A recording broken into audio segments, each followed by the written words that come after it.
Hey everybody, it's Flyin Ryan here with a review of the LS-111. Now if you're squinting you may think that this is the Hubsan Q4, but look closely and you'll see that it is not. It is just actually a really good knockoff. I just love this, how they've just added one line to the 4. Now it says QH, which means nothing. I mean, this is called the LS-111, so I don't know what QH means. They've just made it look like it says Q4. So pretty funny how much of a knockoff this is. I mean, as you see, this has got the official Hubsan logo. This just has their LS-111 logo on it, and the back is kind of the same.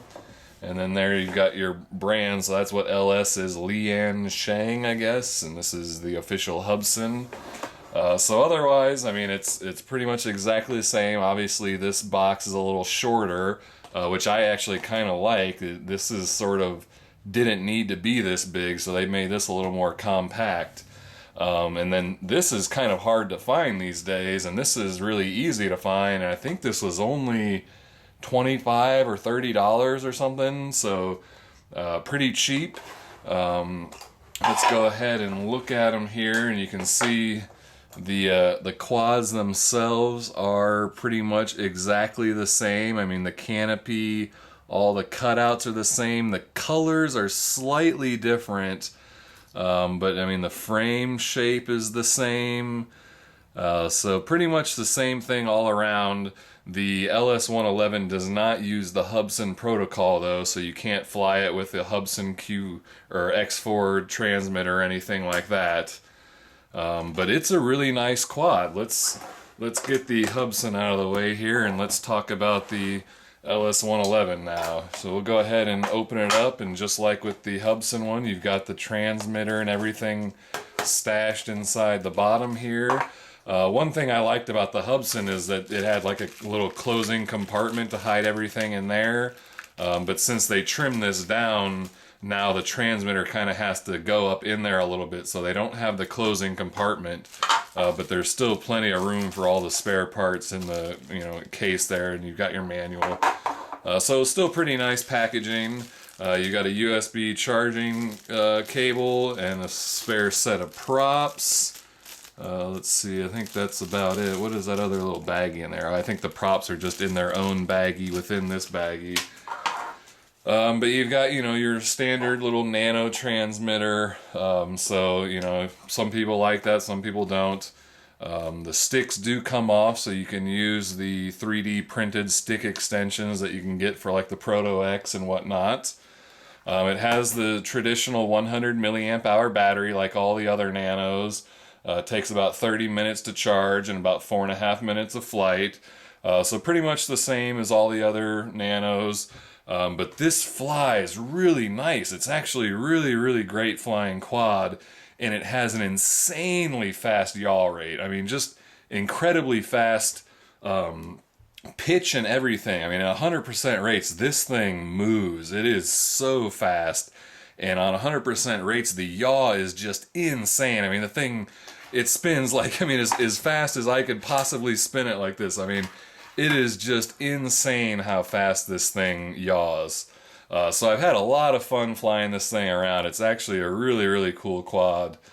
It's got 3 rates, so let's see if it'll let me show you. You click the left stick to change your rates, but the LED light doesn't change, so all you've got to go by is the beeps. So the number of beeps tells you which rate you're in, and then you flip by clicking the right stick and then moving whichever way you want. So it has nice clean flips that you can do in any rate. You don't have to slam it back and forth like the Hubsan. So I actually think that's a nice improvement over the Hubsan as well. It's got insanely bright LEDs on it, brighter than the Hubsan is even. Or the Proto X or anything. I mean, just really bright. I mean, the headlights there are crazy.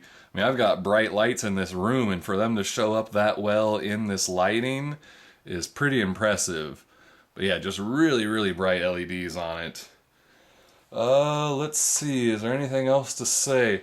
Oh, about the only negative I have to say about it, which isn't even really a negative, but in the manual here, it does have a section talking, it's really poorly translated English, by the way, so really hard to understand what they're saying, but there's some sort of, there's a remote calibration, which I can't even understand with the poorly translated English what they're saying to do, but I think that just resets all your trims. If you don't know what your trim settings are and you can't find center, you can reset the transmitter.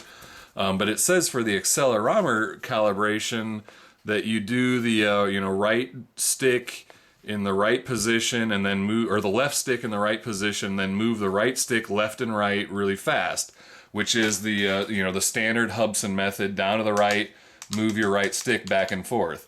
But that does not work. I've tried every single method. I've tried that. I've tried different rates. I've tried, where you hold it in different angles, and I can't get the accelerometer to reset no matter what I do. So I don't think that there is an actual working accelerometer recalibration. But I haven't really found it necessary. The thing has been really nice and stable, and flies great for me. So pretty much all around positive review on this. So let's go take it for a flight and show it off. Alright, this is the flight review of the Lian Sheng LS-111, and a pretty majorly important thing that I forgot to mention in the review is that if you have the LS-124 here, which I just recently reviewed, its transmitter can combine to the LS-111. So you can actually fly this with a bigger kind of normal hobby grade style transmitter. So I'm going to go ahead and fly with that just so I can show the quad off to the best of its abilities, but everything I can do with this I could do with the stock controller. It's just it makes it easier for me to really show off the quad using this better transmitter. And so make sure it's kind of trimmed out.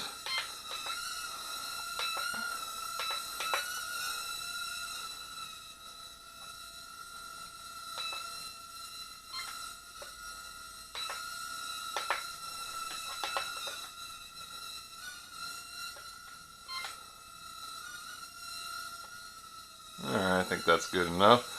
So, okay, so this is in low rates, and that's the yaw rate.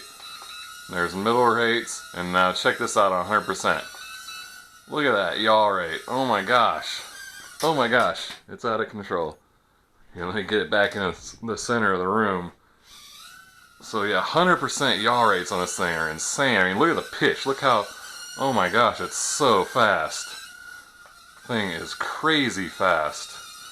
Alright, so here's that 100% pirouette again. It is just insane. I don't think I've seen anything with a yaw rate that fast before. Unreal. So yeah, go back to medium rates. See what kind of pirouettes or funnels I can get going here. That's pretty good funnel right there.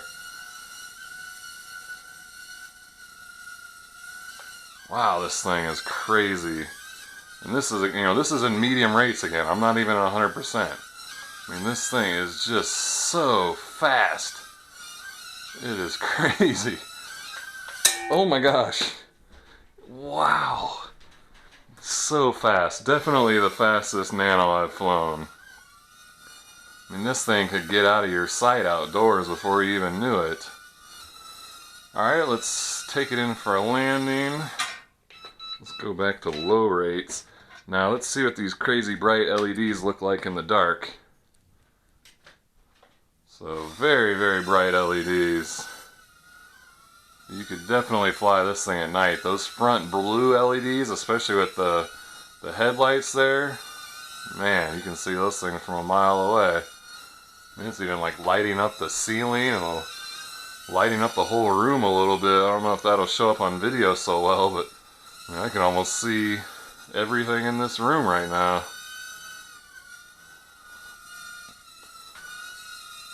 Alright, taking in for another landing. I think I was so excited flying around and pirouetting I forgot to show you flips. So let's do some flips. Nice flips.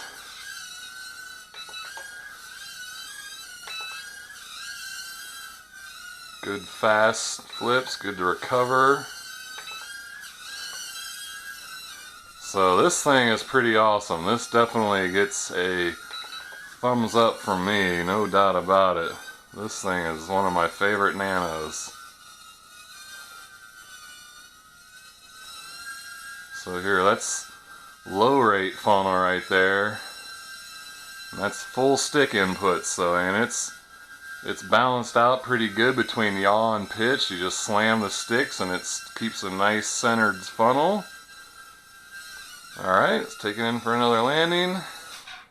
And that's that. That is the Lian Sheng LS-111 Super Hubsan Q4 clone, but it actually stands its ground on its own name there. I don't know why they had to make it look so much like the Q4. It's a great quad on its own, so definitely a recommended buy from me. So check the video description for the price and purchase link, and thanks for watching, and I'll see you next time.